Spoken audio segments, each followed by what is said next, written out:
Hundreds of human beings collected to pay their respects to the deceased Cranberries artist Dolores O'Riordan in her household town of Limerick.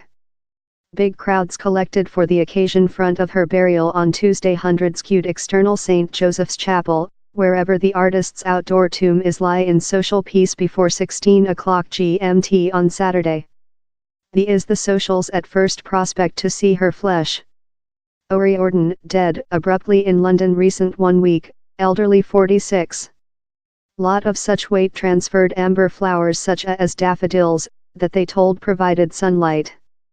Within, O'Riordan's own songs play calmly, and a flower homage near her tomb recite, same chant has ended, but the memories stay at. Her remnant will after be undertaken to a burial household in neighbouring Ballyneedy, wherever she will lie in peace on Monday night, removed to St. Ilbe's Chapel in Ballybricken, wherever a burial massive will be detained on Tuesday night. The burial facility will be accompanied by an individual funeral visited by her household.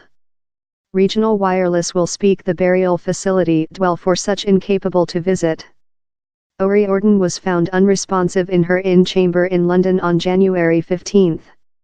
It has now founded she was due to talk a new Cranberries scrapbook in her recording sticker for her travel.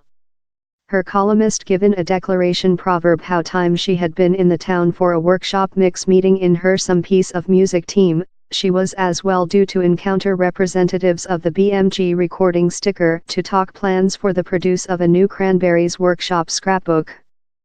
The Metropolitan Police Force told they are not treat her flash die as suspect.